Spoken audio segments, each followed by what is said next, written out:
여러분, 오늘 이 본문 에스겔 37장 1절부터 14절까지 이 말씀은 더 상세히 설명하지 않아도 우리가 성경을 읽은 분들은 잘 알고 있는 에스겔이 환상을 보는 장면의 말씀입니다.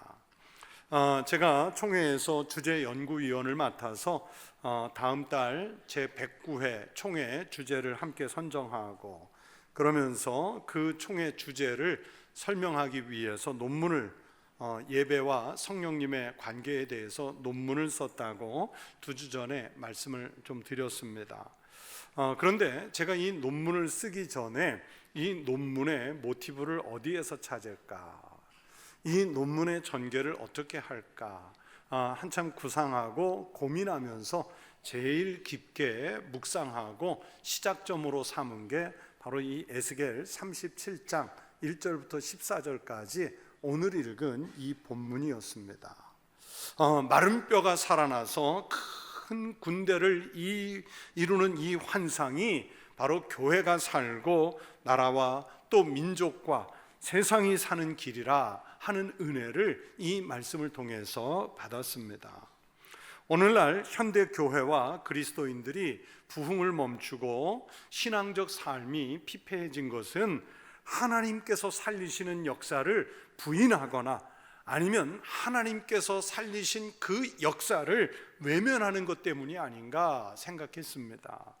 그러면서 우리는 알게 모르게 스스로가 마른 뼈와 같은 교회, 마른 뼈와 같은 그리스도인, 마른 뼈와 같은 신앙으로 우리가 자꾸 함몰돼 가고 있는 그런 형국입니다.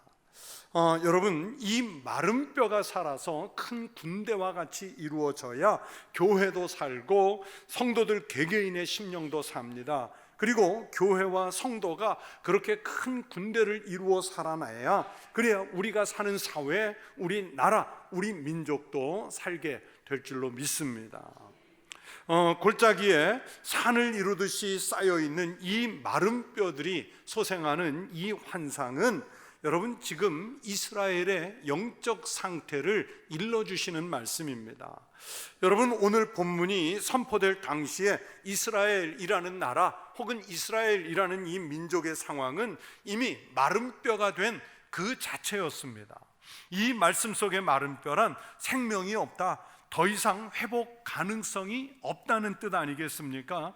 이스라엘은 마른 뼈와 같아서 이제 더 이상 회복할 가능성은 전혀 없고, 누군가가 와서 그 마른 뼈를 살짝 건드리기만 해도 부서져서 흙으로 돌아가거나 아니면 좀 센 바람이 불어오면 바람의 먼지처럼 다 흩날려 버릴 수밖에 없는 그런 상황에 지금 이스라엘 민족이 놓여 있는 겁니다.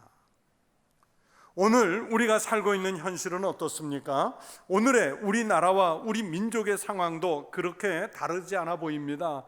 여러분이 보실 때 우리나라의 국론의 분열, 백성들의 갈등, 이런 다툼, 위험성, 이런 것들이 여러분 정상이라고 생각하십니까?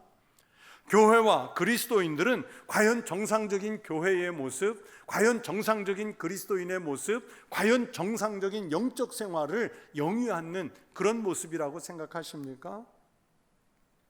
아무리 생각해 봐도요, 지금 우리는 마른 뼈가 되어가고 있는 상황입니다.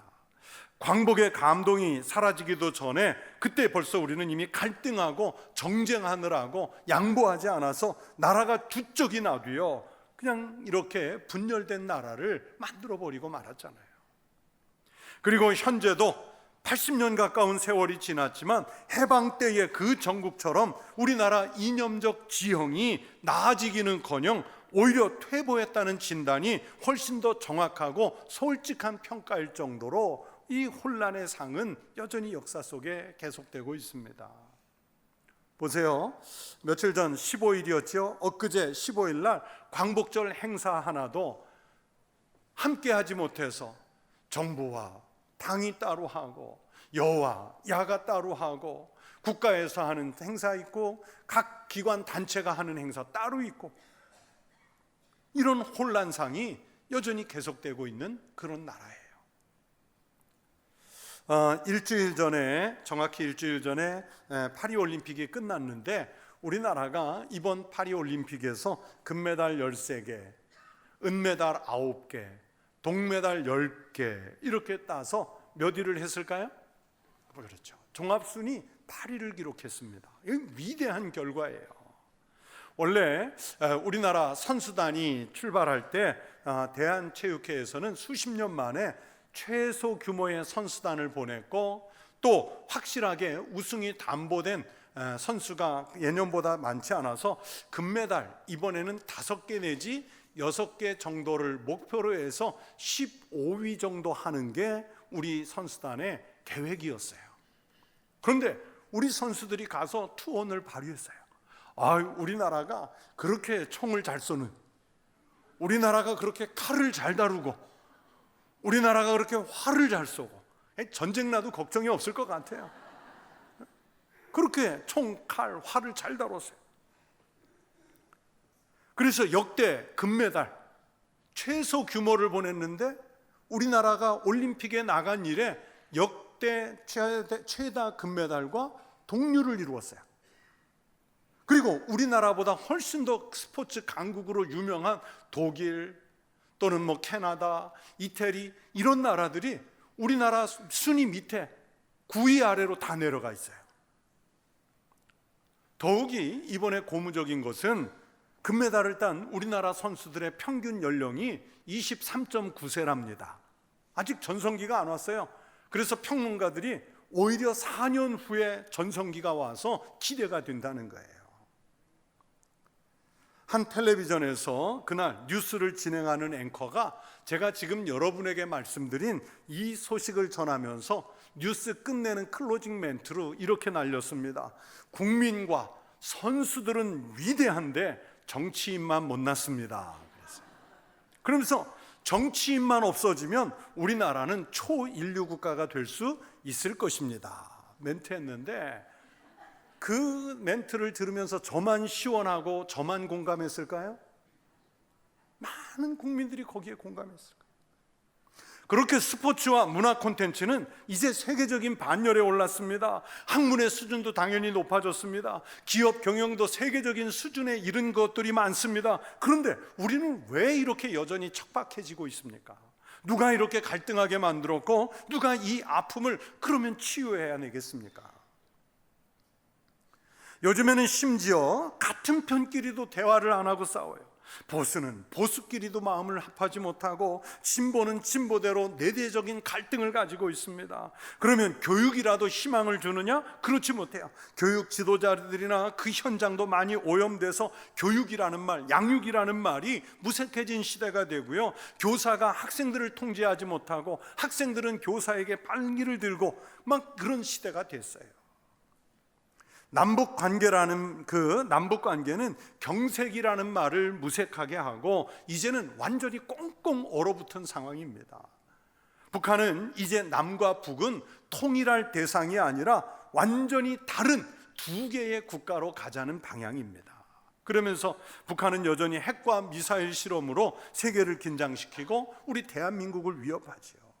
공포정치로 인민을 통제하고 자기들 체제에 위협이 된다고 여기는 고위직을 가차없이 처형하고 제거하는 사람들이 바로 김정은과 그 일당이잖아요. 북한의 저런 절망적인 상황에서 우리가 아무것도 할 수 없다는 그 현실도 우리를 참 무기력하게 만듭니다. 이런 시점에서 이 시대에 희망의 산실이어야 할 교회도 역사적인 사명을 외면한 채 자신들만 지탱하려고 하고, 또 교단의 지도자라고 하는 사람들이 오히려 하나님 앞에 무릎 꿇기보다는 자신들의 권력이나 확대하려고 하는 교권주의에 빠져들고 있어요.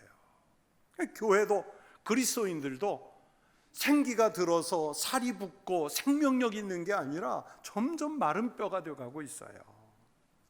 교인들은 세상에서 그리스도인다운 모습으로 살지 못하고 불신자들과 똑같이 비신앙적인 행태를 부끄럼 없이 행합니다. 하나님의 백성이라고 하는 이스라엘이 그 민족이 마치 마른 뼈와 같았던 것처럼 그리스도인이라고 하는 성도들과 그들이 모인 교회도 그렇게 지금 우리가 마른 뼈가 되어가고 있어요. 그렇다면 이런 절망적인 상황에 우리가 계속 머물러 있어야 합니까? 그러면 이 시대에 희망적인 소식은 없습니까? 생명력이 넘치는 교회로 새로운 방향을 잡을 수는 없습니까? 예수님은 그렇게 할 수 있다고 분명히 말씀하십니다. 무릇 사람이 할 수 없는 것을 하나님은 하실 수 있느니라. 누가 하실 수 있다고요? 사람이 못하는 것을 하나님은 하실 수 있다고 예수님이 말씀하셨습니다. 그래서 우리는 우리의 힘으로가 아니라 하나님께서 하실 수 있도록 하나님 안에서 새로운 역사를 보는 눈을 열어야 할 줄로 믿습니다. 그 영안을 어떻게 열어야 할까? 세 가지를 말씀드리려고 합니다. 첫째, 현실을 제대로 볼 수 있는 눈이 있어야 합니다. 에스겔이 하나님의 인도를 받아서 이 골짜기에 섰을 때 마른 뼈들이 힘이 많았고요, 거의 부서질 듯이 심하게 말라 있었습니다. 그런데 이 뼈들은 이스라엘 온 족속이라고 성경이 말씀했습니다. 11절을 보시면 이 뼈들은 이스라엘 온 족속이라. 에스겔이 환상을 통해서 본 것은 바로 지금 이스라엘의 영적 상태가 이 마른 뼈처럼 절망적이라는 것을 말하는 거예요. 그래서 여러분, 여기에 하나님의 비밀이 있습니다. 바로 이런 시대를 보면서 자신들이 마른 뼈라는 것을 볼 수 있어야 돼요. 자신들은 아무것도 할 수 없는 무기력한 존재, 더 이상 자기의 의지를 갖고는 회복될 수 없는 존재, 내가 죄인이라는 것을 고백하는 존재, 이걸 먼저 봐야 하는 거예요. 우리는 오늘의 한국의 상황을 봐야 합니다. 나라 경제가 크게 부유해졌고 생활은 풍성해졌습니다. 그러나 이상하게도 영적으로는 더욱 피폐해져 가고 있습니다. 코로나 시대를 거치면서 우리가 영적으로 얼마나 피폐해졌는지 모릅니다. 에스겔이 본 마른 뼈 골짜기처럼 나라의 구석구석에 마른 뼈가 가득함을 봅니다. 정치는 통합의 주체가 아니라 갈등과 국론 분열의 원인을 제공합니다. 제자가 스승을 폭행하고 자식이 부모를 살해하고 부모는 자녀를 학대하는 이런 암울한 소식, 사회적 분위기가 여러분 이제는 일상 다반사가 됐지 않습니까? 길을 갈 때 어디에서 어떤 사람이 묻지마식으로 칼을 들고 흉기를 가지고 우리를 공격해 올지 모르는 그런 위험한 세태 속에 우리가 길을 가고 있잖아요.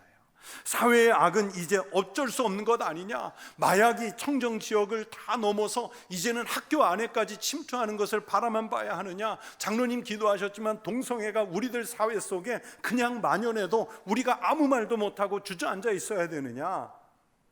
우리가 지금 점점 마른 뼈가 돼가고 있는 거예요. 교회 안에서조차도 그리스도의 고난을 본받아 주님이 희생하신 것 같이, 주님이 십자가를 지신 것 같이 살아야 합니다. 이런 말들이 사라져가고 있어요. 개인주의, 기복주의 신앙이 축복이라는 이름으로 그 자리를 대신하고 있습니다. 교회가 하나님 중심이 아니라 점점 사람 중심이 돼가면서 마른 뼈가 돼가는 거지요. 하나님이 교회에 무엇을 원하실까를 생각하는 것이 아니라 사람들이 교회 출석하면서 교회에서 어떤 물질적 혜택을 받을까, 교육이나 복지의 혜택을 받을까, 교회에서 무슨 재밌는 일을 찾아낼 수는 있지 않을까, 그러면서 사람들이 교회에 무엇을 원하는지 그것을 눈치 보며 더 영적인 위기에 우리가 빠져들어가고 있습니다. 그 사람이 모이고 예배는 드리지만 정작 제일 중요한 하나님의 영광이 떠난 교회로 전락해 가고 있는 거예요. 여러분, 이런 상황이 아픔이고 고통이지만 그래도 이와 같은 상황을 제대로 볼 수 있어야 그 다음에 새 역사가 만들어지죠.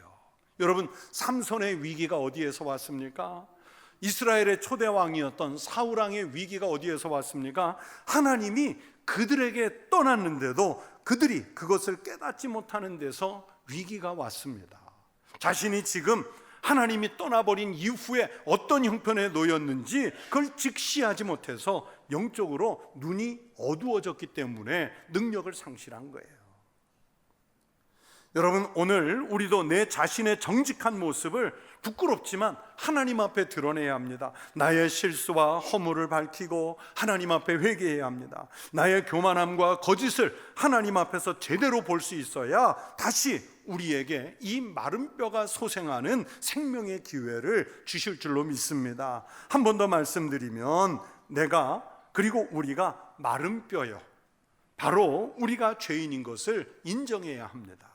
자신이 그 마른 뼈와 같은 영적인 형편을 감추지 말고 마른 뼈 자체를 하나님 앞에 내어놓고 볼 수 있는 그런 안목이 생기시기를 바랍니다. 또 두 번째는 하나님 말씀 안에서 영안을 열어야죠. 현실을 봤으면 영안이 열려야죠.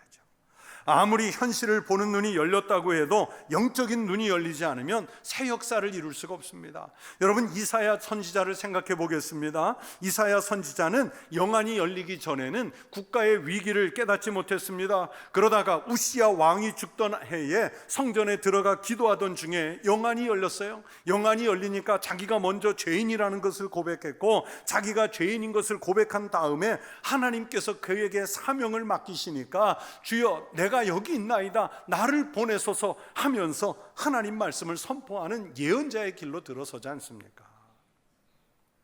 영안이 열리지 않았던 사울은 그리스도인들을 잡아들이기 위해 다메섹으로 달려가다가 예수님을 만나면서 영안이 열렸습니다. 부활하신 예수님을 만나 영안이 열렸습니다. 그래서 사울이라고 하는 매우 포악한 한 사람의 종교인이 위대한 하나님의 말씀의 종 사도 바울로 변화가 일어나지 않습니까? 그렇습니다, 여러분. 하나님의 새 역사를 보기 위해서는 영안이 열려야 합니다. 현실을 아무리 잘 분석하고 대체 방안을 마련했다고 해도 영적인 눈을 감고 있으면 그 대책들은 무용지물이 됩니다. 영안이 열리기 전에는 골짜기의 마른 뼈를 보는 거예요. 그러나 영안이 열리면서 이제 에스겔은 하나님의 큰 군대를 보지 않습니까? 여러분도 영안이 열리면 하늘문이 열리는 것을 볼 줄로 믿습니다. 영안을 열면 저주가 축복으로 변하는 것을 봅니다. 부르짖어도 응답이 없던 기도가 영안이 열리면 기도문이 열려서 응답을 받는 은혜를 체험하게 될 줄로 믿습니다. 불평하던 삶이 감사의 삶으로 변화되는, 미운 것이 사랑으로 변화되는 역사가 일어날 줄로 믿습니다. 무능력하던 우리가 능력 있는 사람으로 하나님의 종으로 쓰임받게 될 줄로 믿습니다. 여러분, 하나님의 나라는 육신의 눈으로 보는 것이 아닙니다. 영의 눈을 열어서 봐야 합니다. 축복과 은혜는 불신의 감정으로 느껴지지는 않습니다. 믿음과 충만한 은혜로 느끼는 은총입니다. 여러분, 이제 세상 중심적인 시선에서 하나님 중심의 시선으로 옮겨가야 합니다.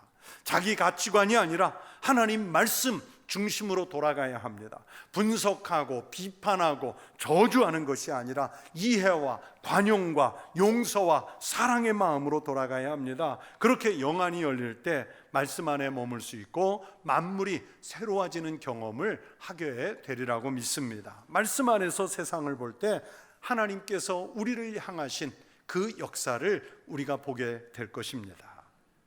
세 번째는 그리스도인으로서의 본분을 깨달아야 합니다. 본문 12절의 말씀을 보십시오. 그러므로 너는 대언하여 그들에게 이르기를 주 여호와께서 이같이 말씀하시기를 내 백성들아, 내가 너희 무덤을 열고 너희로 거기에서 나오게 하고 이스라엘 땅으로 들어가게 하리라. 여러분, 생명 없는 마른 뼈가 생명이 없잖아요. 그 마른 뼈, 생명 없는 무덤 같은 상황에 빠진 이스라엘을 하나님께서 이제 거기에서 나오게 해서 본래의 땅으로, 하나님의 땅으로 돌아가게 했다는 축복의 말씀이잖아요. 이게 회복의 은총입니다. 국가가 위험한 고난을 당할 때 믿음의 선진들은 영안을 열고 하나님이 역사를 어떻게 운행하시는지 그걸 보려고 했어요. 그리고 하나님께서 나라를, 시대를, 민족을 운행하시도록 맡겨드렸습니다. 자신들을 하나님의 거룩한 뜻에 맞게 쓰시도록 위임을 해드렸습니다. 자신들은 하나님이 맡기신 사명을 그때 잘 감당할 뿐입니다. 하나님은 그런 분들, 소수지만 그들을 통해서 국가를 구하고 민족을 살리셨습니다. 백성을 살리셨습니다. 교회와 그리스도인은 바로 이제 그 역할을 하도록 부름받은 사람들인 줄로 믿습니다. 오늘은요, 광복절 기념주일입니다. 나라를 위한 예배나 말씀을 전할 때 자주 드리는 말씀이지만 여러분, 세계 어느 나라에서도 찾아볼 수 없을 만큼 우리나라에 140년 전에 들어온 기독교는 국가의 위기 속에서 정말 빛을 발하였습니다.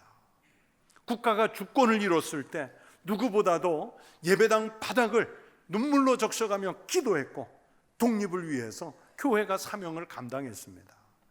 당시 우리 국민이 2천만 명 채 안 될 때 대부분의 국민은 불교를 믿었거나 유교를 믿었거나 민족 종교라고 하는 동학 사상에 희망을 두었지 않습니까? 그 당시 우리 기독교는 불과 10만 명도 안 되는 아주 작은 소수의 종교에 불과했습니다. 하지만 3.1운동을 앞두고 민족 대표 33분을 선정할 때 여러분, 우리 기독교 대표가 33명 중에 몇 명을 차지합니까? 16명이에요. 16. 앞장서서 민족의 계몽을 이끌었던 이승만, 이상재, 남강 이승은, 고당 조만식, 남궁옥 선생 하나같이 교회 안에 평신도 지도자들이셨지 않습니까?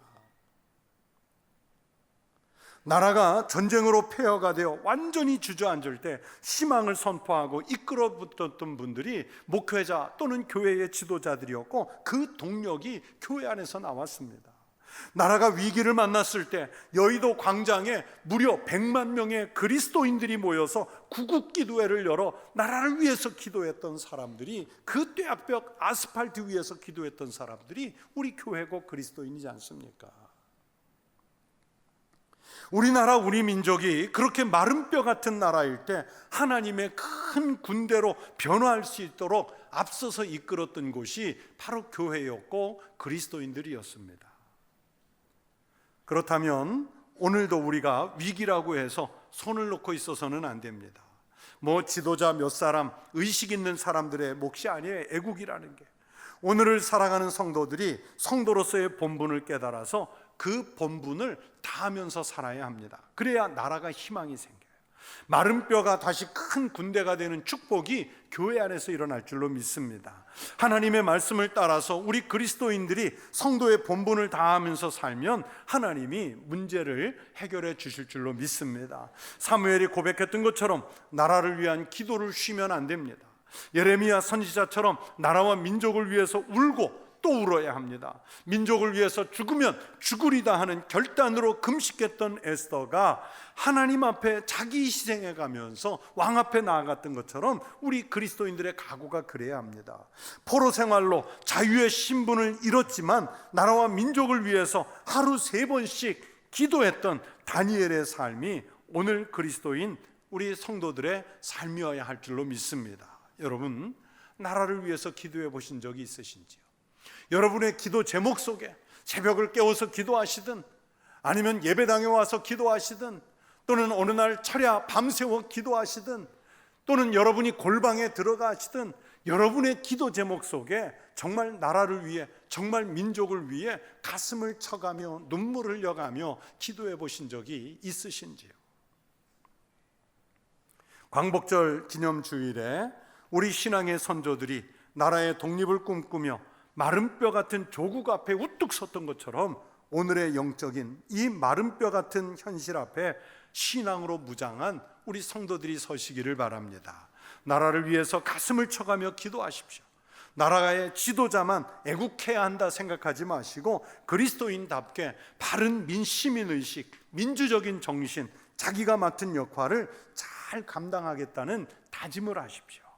나라와 민족이 나아갈 길은 오직 예수 그리스도를 따르는 길인 줄로 믿습니다. 이 길에서 벗어나지 않도록 힘쓰는 그리스도인으로서의 국민이 되시기를 바랍니다. 나라를 위해 십자가를 질 수 있는 공동체는 이 시대에 여러분 교회밖에 없습니다.